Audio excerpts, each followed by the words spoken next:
दूध उत्पादक शेतकऱ्यांच्या संकलन करणाऱ्या चेअरमनच्या ज्या अडीअडचणी आपल्या पंढरपूर मंगळवेढा मतदारसंघामध्ये मला गेल्या 6 महिन्याखाली दिसून आलेल्या आहेत, त्या अडीअडचणी आता अधिवेशन चालू आहे.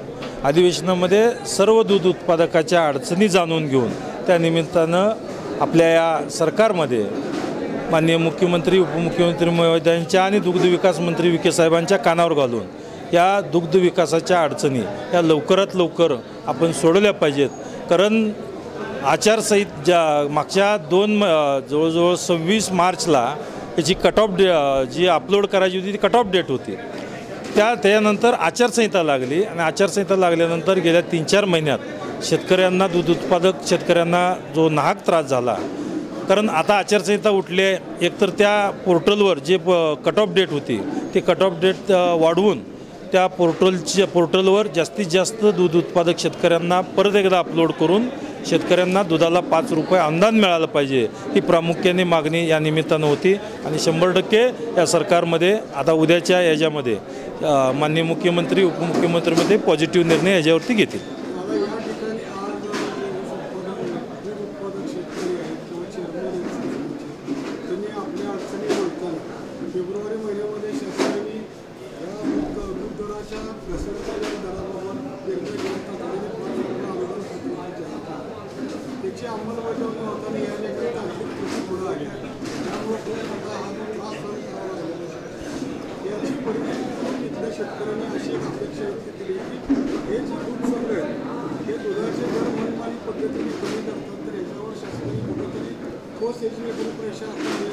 नक्कीच ह्याच्यामध्ये खरं तर शेतकरी, दूध संकलन करणारा प्रमुख आणि संघ असे तिघांच्याकडून ह्या माहिती शासनापर्यंत पोचवायच्या होत्या. त्यामध्ये बऱ्याच संघांनी या माहिती शासनापर्यंत पोचवल्या नाही. त्यामुळं बरेचसे शेतकरी, दूध उत्पादक शेतकऱ्यांना जे 5 रुपये अनुदान मिळायचं होतं ते मिळालं नाही. बऱ्याचशा टेक्निकली त्रुटीसुद्धा होत्या. आधार कार्ड किंवा जे टॅगिंग करतो आहे त्या टॅगिंगचा त्यांच्या मोबाईलचा नंबरसुद्धा या निमित्तानं एकत्रित पाहिजे होता. आता या निमित्तानं मी अजून एक उदाहरण द्यायचं म्हणलं तर बरेचशी शेतकऱ्यांना ते OTP यावं लागतं त्या टॅगिंग करताना. ते OTP आला तरी बी शेतकरी म्हणायचे म्हणजे आपल्या फेक OTP आहे का असं वाटायचं. कारण प्रत्येक जनावराला यावेळी 1962च्या त्या ॲपला जर अपलोड करत असताना त्याला OTP येतो.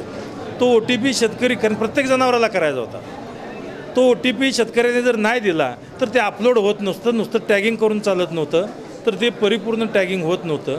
ते टॅगिंग झाल्यानंतर परत आपल्याला ते दूध संकलनवाला अपलोड करावं लागतं. आणि दूध संकलनाने प्रमुखाने अपलोड केल्यानंतर परत संघाकडे ती माहिती जाते आणि त्यांच्या दुधाची तिथं मॅच होऊन संघ परत शासनाकडे ती माहिती पाठवते.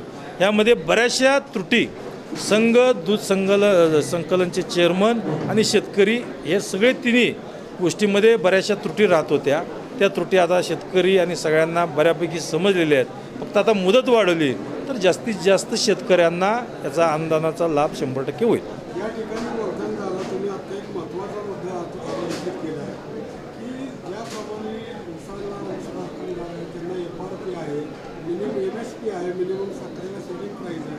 तर या दूध उत्पादक ज्या संस्था आहेत, खाजगी संघाचे बहुतांशाने संकलन आता मोठ्या प्रमाणात करू लागलेले आहेत. तर या संघांवर, खाजगी संघावर कुठलाही पक्ष पडलेला नाही.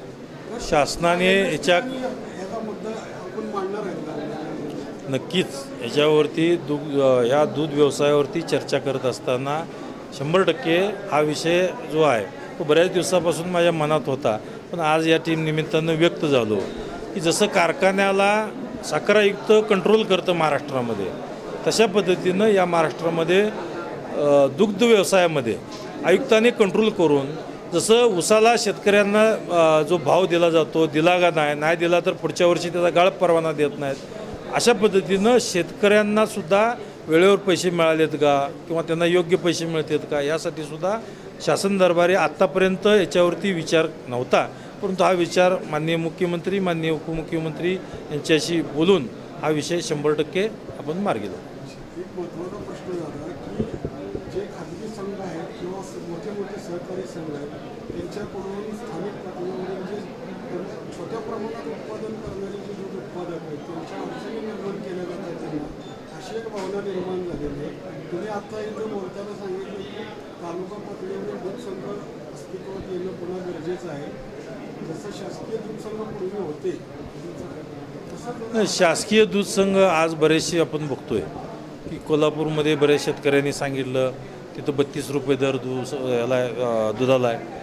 पण आपल्या जिल्ह्यामध्ये काही दूध संघाला बरेच दूध संघ त्या निमित्तानं दर वाढवत नाहीत. हा 27 रुपये 26 रुपये 28 रुपये या एवढ्या भोवतीच हे होतो आहे. परंतु या गोष्टीकडे सुद्धा आपण लक्ष दिलं पाहिजे आपण सगळ्यांनीच वेळेवर अशा गोष्टी. कारण आता या अडचणी सांगत असताना सांगण्यापेक्षा अगोदरही या निमित्तानं जर आपल्याला या अशा गोष्टी जर सांगितल्या. आतापर्यंत आचारसंहिता होती, आचारसंहिता संपल्या, आता अधिवेशन आहे. नक्कीच या शेतकऱ्यांच्या मागण्या आपण शासन दरबारी म्हणू.